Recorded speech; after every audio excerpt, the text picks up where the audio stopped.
ஆத்ம சமர்ப்பணம். ஓம் ஸ்வரூப நிரூபணகேதவே ஸ்ரீ குரவே நம. கன்னி ராசிக்கான பங்குனி மாத ராசி காட்டம்.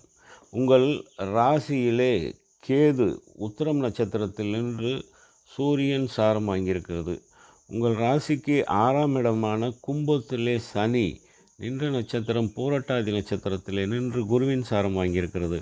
உங்கள் ராசிக்கு சப்தமஸ்தானம் கலத்திரஸ்தானம் என்று சொல்லக்கூடிய 7ஆம் இடத்திலே சூரியன் புதன் சுக்கிரன் ஆகிய கிரகங்கள் உத்திரட்டாதி நட்சத்திரத்தில் நின்று சனியின் சாரம் வாங்கியிருக்கிறது.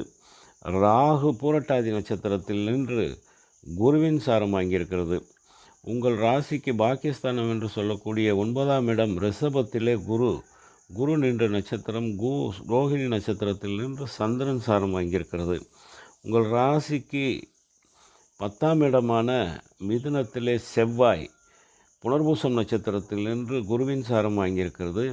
உங்கள் ராசிக்கு விரயஸ்தானமான 12ஆம் இடம் சிம்மத்திலே சந்திரன் உத்திரம் நட்சத்திரத்தில் நின்று சூரியன் சாரம் வாங்கியிருக்கிறது. இது இந்த மாதத்திற்கான கிரக நிலவரம்.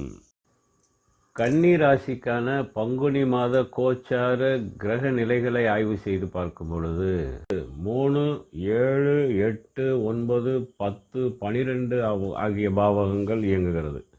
உங்கள் ராசிக்கு 3ஆம் இடம் விருச்சிகத்தின் அதிபதியான செவ்வாய் உங்கள் ராசிக்கு 10ஆம் இடமான மிதுனத்தில் நிற்கிறார். அப்போது இந்த 3 செவ்வாய் 10 நிற்பது யோக பலன்களை தரும். அப்படி பார்த்தீங்கன்னா கன்னி ராசிக்கு 3ஆம் இடம் விருச்சிகம். இந்த 3ஆம் இடம் என்பது தைரிய வீரியஸ்தானம், மேலும் வெற்றி ஸ்தானம்னு சொல்லலாம். அப்போது இந்த காலகட்டத்திலே நீங்கள் தொட்டது துலங்கும். நீங்கள் எடுத்த முயற்சி அனைத்திலுமே வெற்றி கிடைக்கும்.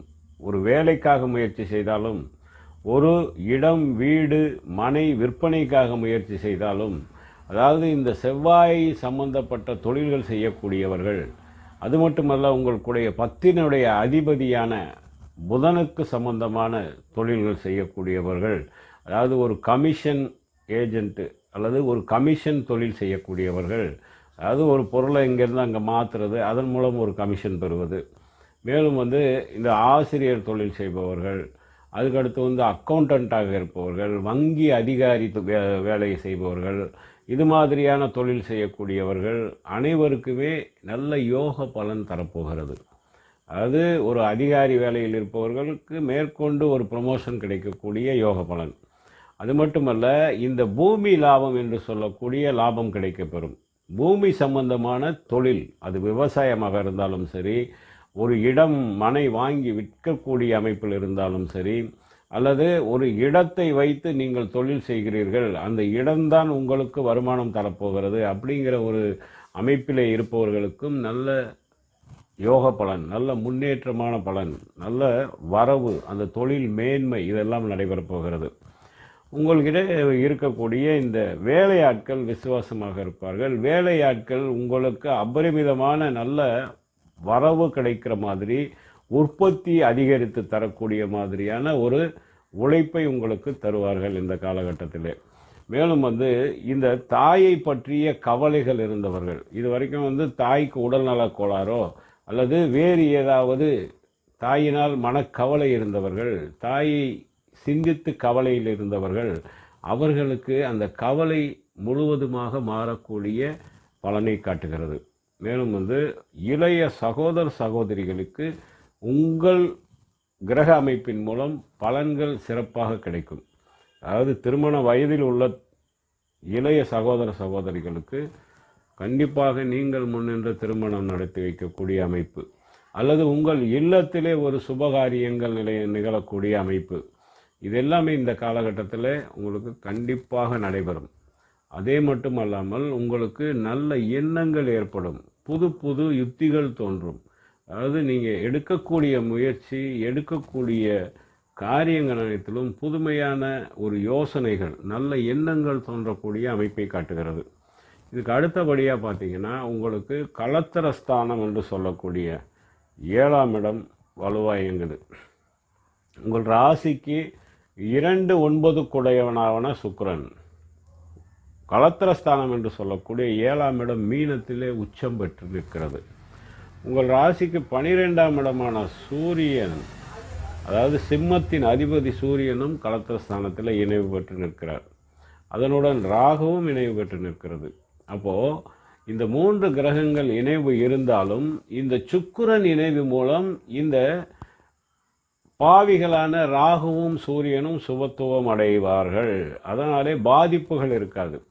அதாவது இந்த 7ஆம் இடம் 7இன் அதிபதி, அதாவது களத்திர காரகன் என்று சொல்லக்கூடிய சுக்கிரன் களத்திர ஸ்தானத்திலே உச்சம்.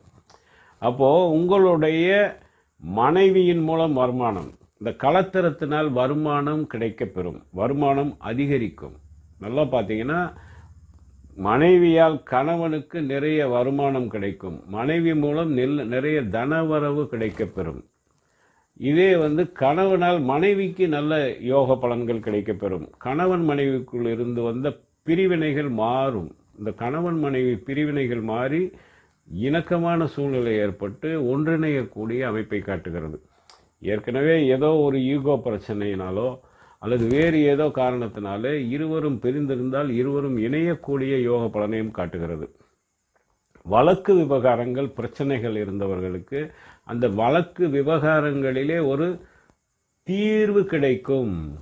மேலும் பார்த்தீங்கன்னா உங்களுக்கு வெகுமதிகள், அதாவது இது வரைக்கும் நீங்கள் யாரும் எதிர்பார்க்காம ஏதாவது ஒரு நற்காரியங்கள் செய்திருக்கீங்க, பொது காரியம் செய்திருக்கீங்கன்னா அதுக்கான வெகுமதிகள் இந்த காலகட்டத்தில் கிடைக்க போகிறது.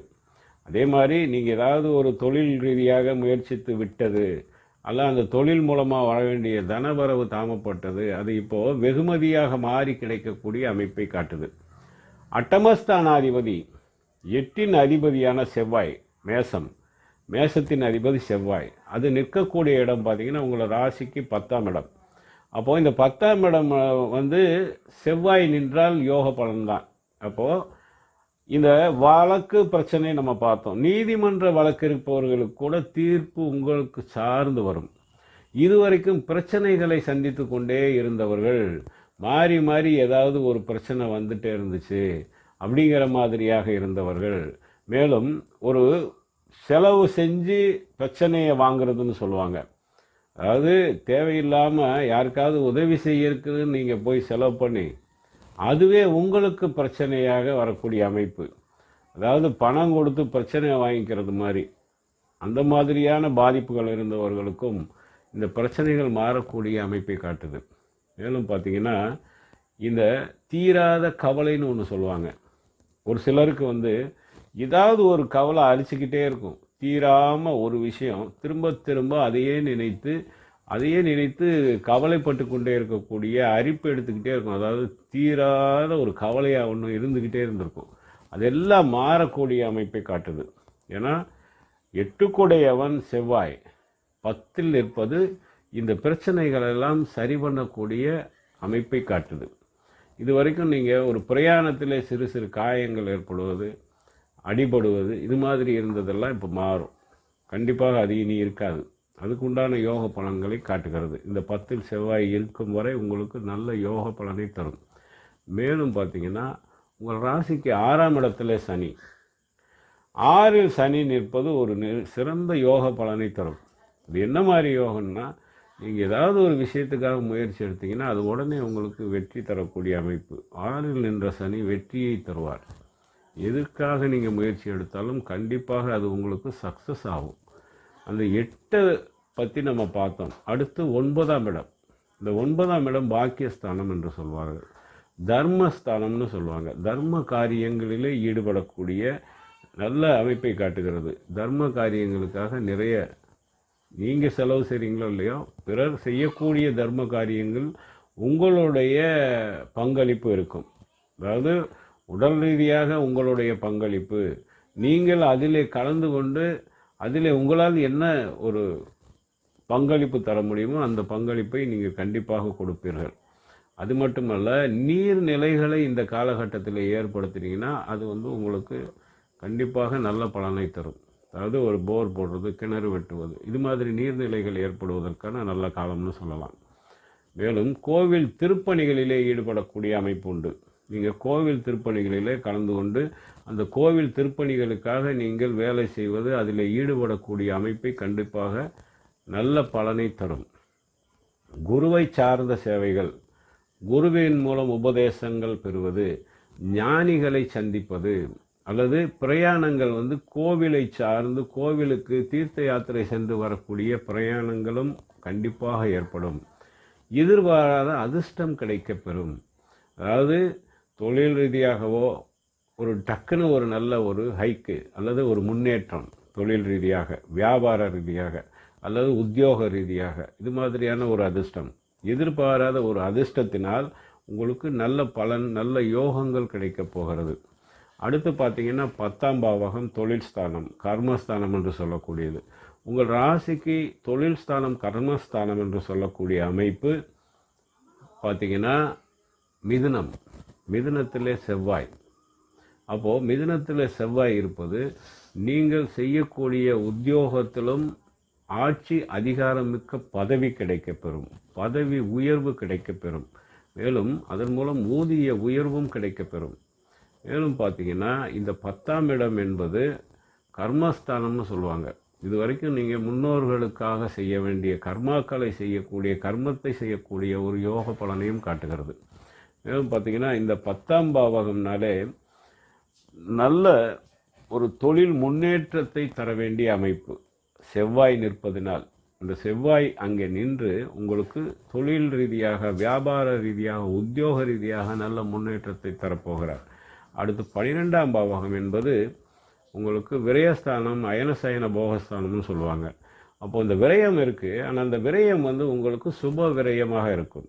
ஒரு விசேஷ காரியங்களை நடத்தி விரயம் ஏற்படுவது, இடம், வாகனம், வீடு, இது போன்ற விஷயங்களை நீங்கள் சேர்த்து அதற்காக முதலீடு செய்வதன் மூலம் ஏற்படக்கூடிய சுப விரயங்கள், இது மாதிரியான சுப விரயங்கள் கண்டிப்பாக இருக்கும்.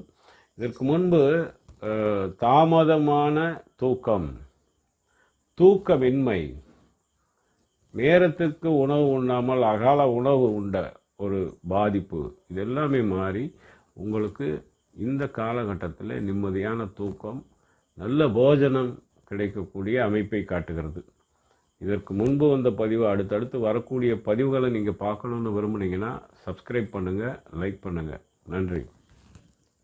ஓம் சிவாய நம.